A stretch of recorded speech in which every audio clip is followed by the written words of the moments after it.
we even have the Muslim Police Association. How can you tell us to go? We're not going nowhere. We are here to stay. Like I say, we're not here to take part. We're here to take over. It's by knowing you've got a problem and you can solve it. Right. It's hard to breathe, but that's alright.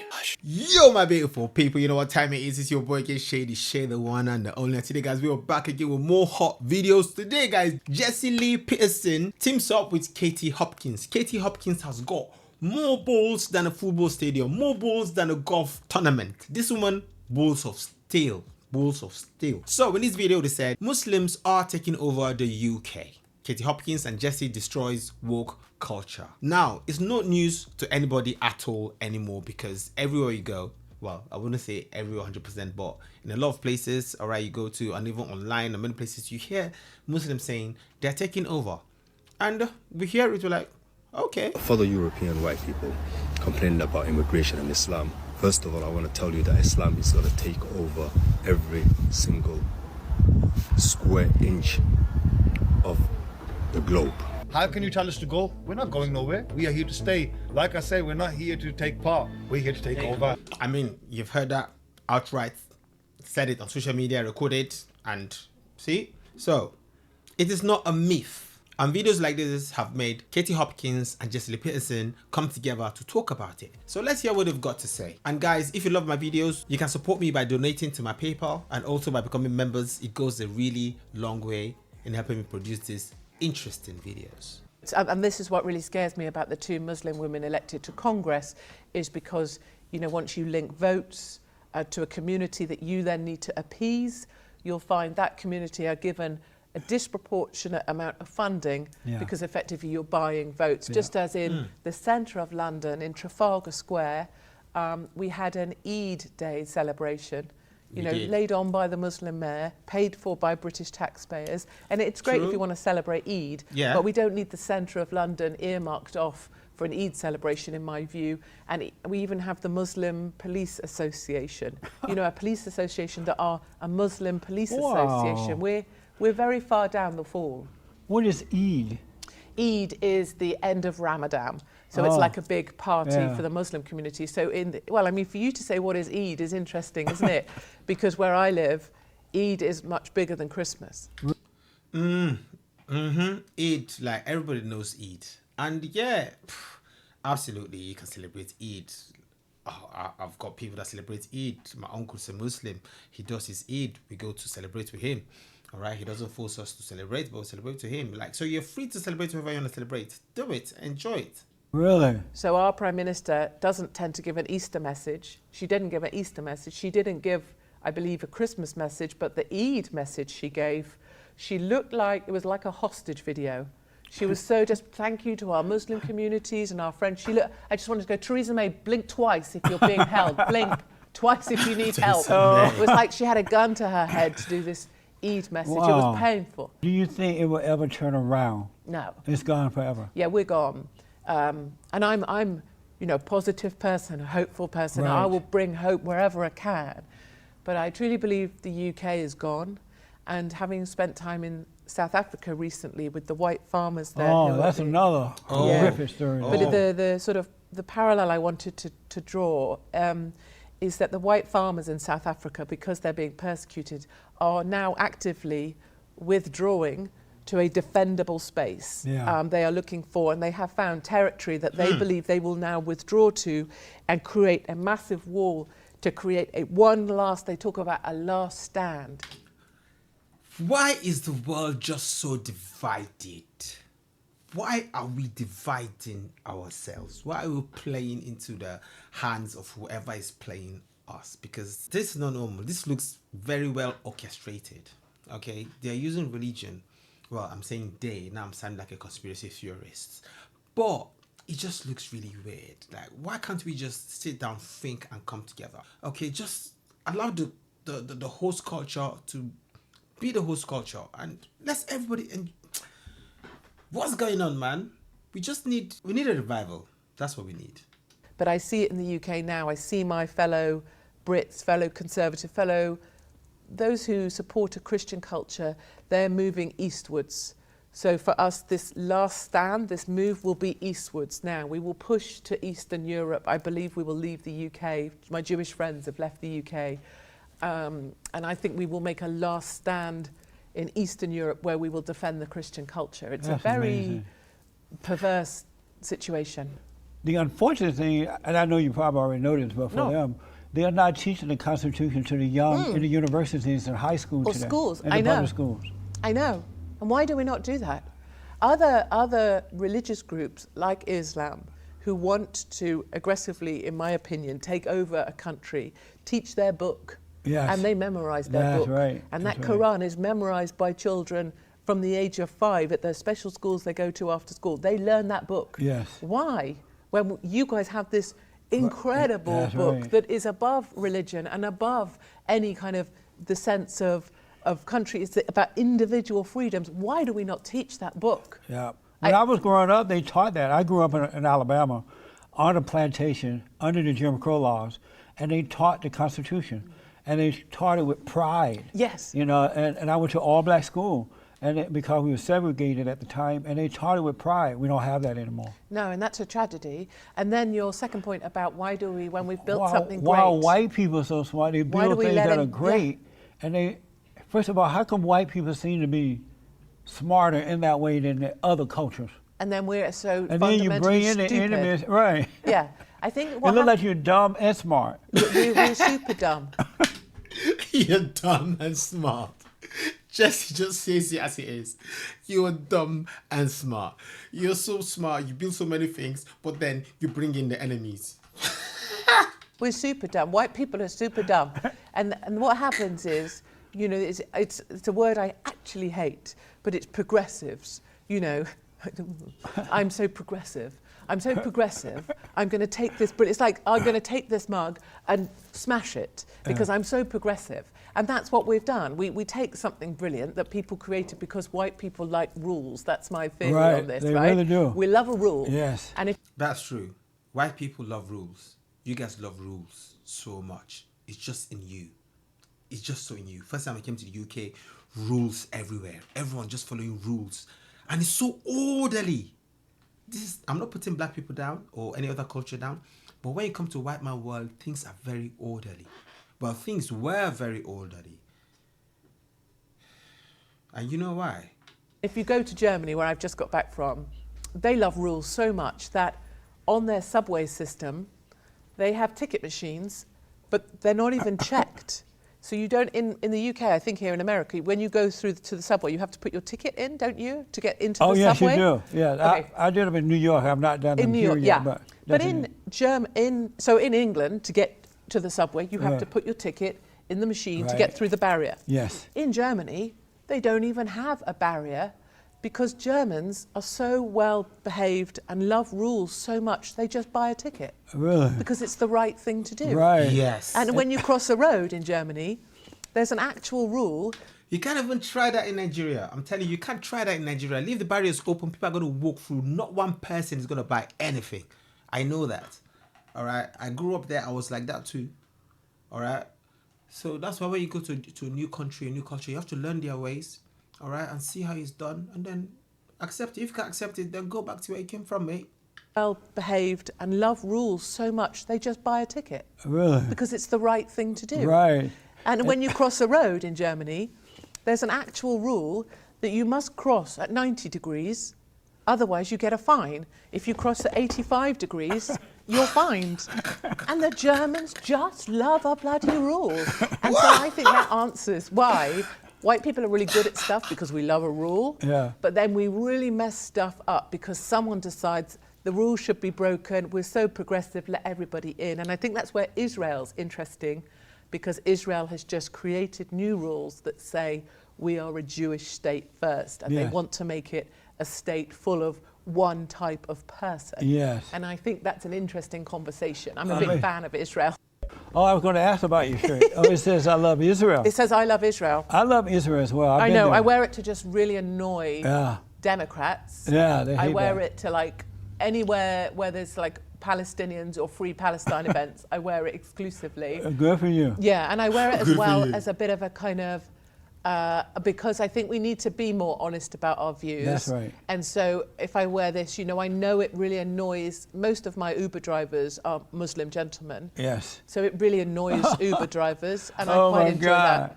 That's Yeah. amazing. Yeah, but mostly I like the idea that the Israelis want to defend their nation. That's They're right. proud It's the right thing of to it. do. They are having. I was in Tel Aviv not very long ago. You know, the amazing Jewish families. They have like 8 or 9 children, which is clearly what you need to do to look after your I've been population. telling white people every day almost on my show, have some babies. I know. Why don't we? Have babies. We're And then so- when they have them, they have 1, maybe 2. That's it. I've got At 3. and So I get a sometimes 3. star. Do I get like a gold star? You do, but you need Okay. more. Oh, come on. I'm exhausted already. I can't be doing more. So I've had 3. I've done my bit. But Jewish people have these, you know, 7, 8 children, and they're so proud to be Jewish, and Yeah. they have their events. And so every Friday, Every nation should be proud of their nation and protect their culture, protect their borders, protect their way of life. Every country should do that. And I don't want one world. We shouldn't have one world where everything is the same. Where is the variety that is the spice of life? Why must one culture force itself on other cultures, or one faith force itself on other faiths? There needs to be diversity. That is how life is meant to be. Look at your fingers. They're not all the same. Are they equal? They're not all equal, mate. Variety. Door and key. Open. Variety. Human beings. they celebrate. And I love that they build a great big wall to defend themselves. And That's not right. only do they build a wall above the ground, it goes 20 meters below the ground That's as well. right. And if It's you the right attack thing to us, do. we go, if we're Israelis, and we will burn your house down and the house of your parents. I Yeah. love that. I love that. I mean, we give them a warning Yeah. first, Israelis do, Yeah. and then they take that house down. That's right. No messing. That's right. I did that on the radio, right? A piece about Benjamin Netanyahu, who I Yes. love, and I should have married.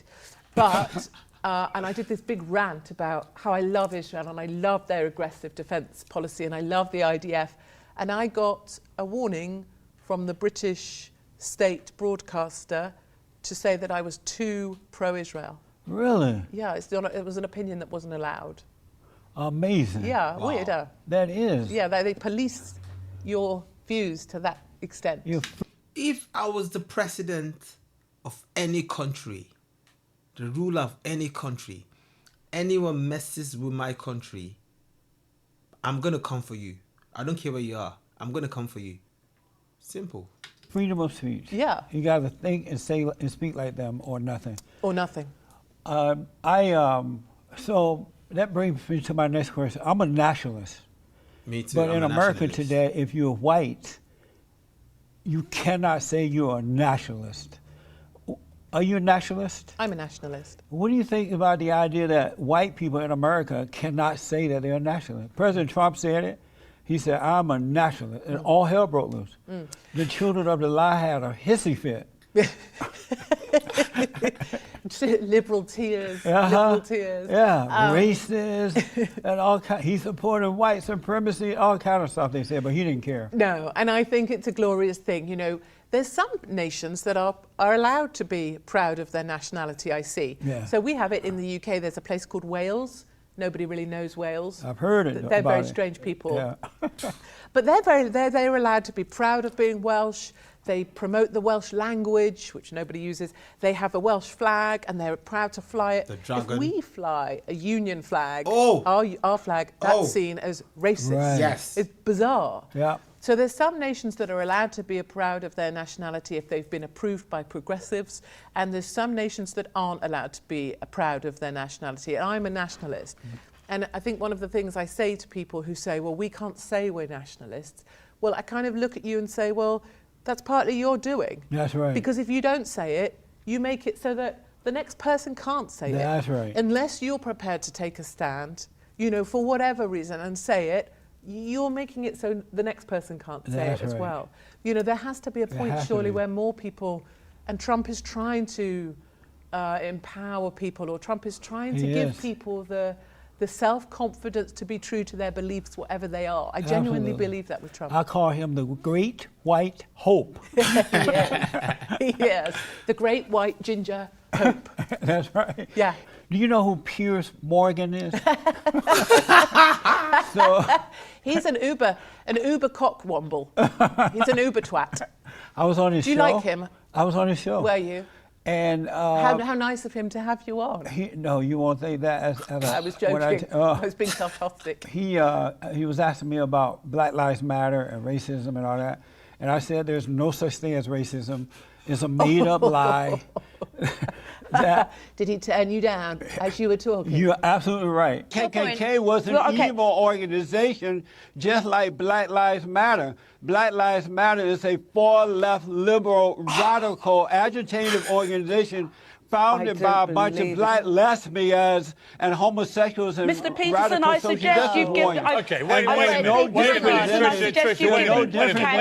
a minute. Mr. Peterson, you're now descending into extremely unpleasant and frankly vile rhetoric. And I don't know why you think this is appropriate to say this on national television, but what you just said is completely unacceptable. She said, or think it. Not only can I not say it, I can't even think it. Well... Piers Morgan, you've been caught red-handed. We would get a response from him, but we cut his microphone because he was spewing such unpleasant stuff. So, you know, we don't mind having a proper debate about this when it descends into rampant homophobia. You don't get to say any more on this programme. You get your mic removed. So, and I said that Black Lives Matter is a far-left, liberal, radical organization, worse than the KKK, founded by a bunch of black lesbians, and they cut me off. That's so funny because Piers Morgan, his modus operandi, bear in mind he was the editor of a newspaper in the UK, a big, well-read newspaper called The Mirror, and he put on the front cover of that newspaper images of our troops committing an offence by allegedly urinating on captive forces from a different army. I don't need to go into the detail massively, but he put that picture on the front cover of his newspaper, and it was a fake picture. It was a fraudulent picture, and you can imagine for our British troops the impact that would have, that as if they would be disrespectful to another force's army. And that's the same man. That's Piers Morgan. And suddenly he's been, you know, reinvented, he's been laundered, and all of a sudden he's the friendly face of morning TV. But you know, there are a great many people in the UK who remember that picture. All of my forces friends will not forgive that picture. That's right. So, you know, don't imagine that he's the big nice guy of the UK. He's not. And his opinion blows in the wind. If he needs to be left-wing today, he's left-wing. If he needs to be pro-Trump today, he's pro-Trump. Yes. And he would have had you on thinking that you were a black guy who was going to say the things he would like a black guy to say. And I think that is entirely disrespectful to any gentleman or woman of colour or any white person too. We don't have a script. He's a beta male. He is so beta. People say I have bigger bollocks than Piers Morgan. Yes. Absolutely. Yes, you do. And I literally said in the intro, I didn't even know she was going to say this. But yes, she's got bigger balls than Piers Morgan. Piers Morgan, no balls, zero. I think it's true. Fat shaming. You are known for fat shaming. I'm watching your video and these fat people sitting there. You're like, no. You've had people that call fill it whatever these you seats. want, but it's fat. Yes. So these seats do remind me a bit of, I did a documentary called My Fat Story. Yes. And I put on, how do you do weight here? Do you do it in stones or pounds? You do it in pounds, don't you? So I'm like 130, I was like 130 pounds, right? Yes. So I said, I know, because fat people really annoy me when they don't own the fact that it's their fault they're fat. Right. Like if you just want to go and be fat, That's be right. fat. That's Great, right. fine, kill yourself, no drama. But if you want me to feel sorry for you for your fat, or to imagine it's not your fault, or that you've got fat bones, or that fat runs in your family, that's not going to happen. So I said, right, I'll put on half my body weight, 60 pounds, and lose it again to prove that I can be fat. And so then I lost it again in 3 months as well, to show that all you have to do is eat a bit less, move a bit more, and you won't be as fat. So that's all. It wasn't really fat shaming. It was just saying, The only way you'll lose weight is by knowing you've got a problem and you can solve it. That's right.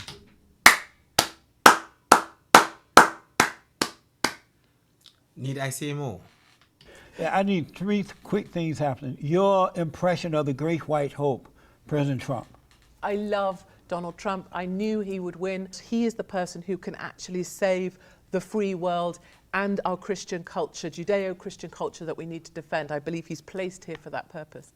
Number 2, what is a man?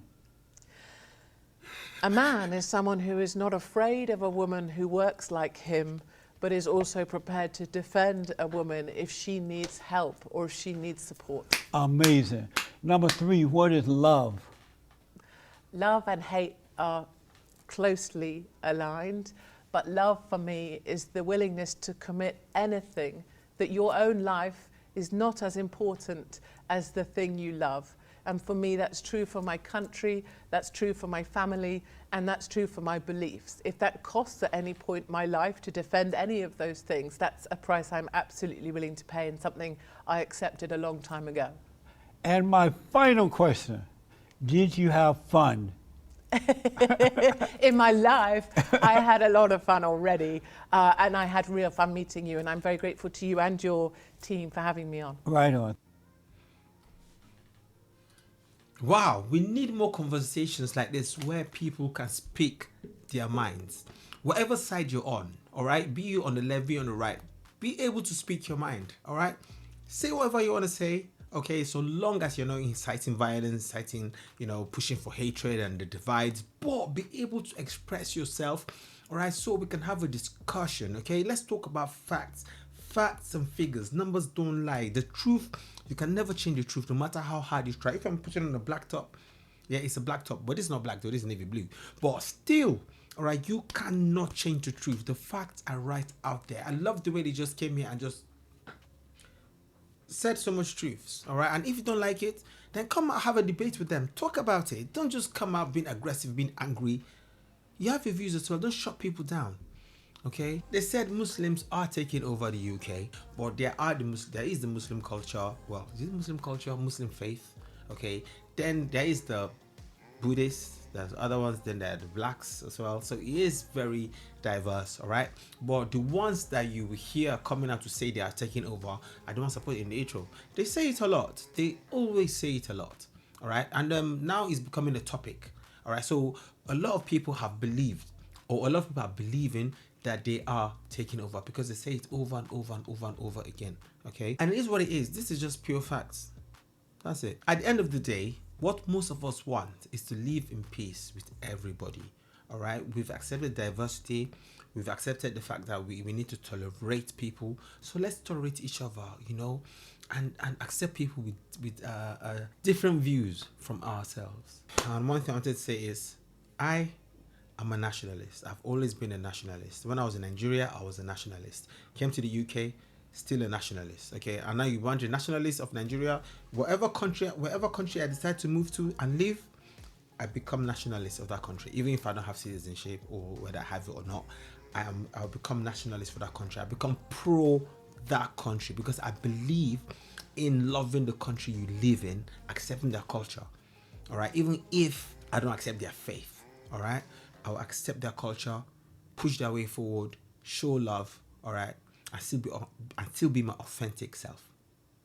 Love to all of you guys. Be authentic, okay, and be tolerant. Peace.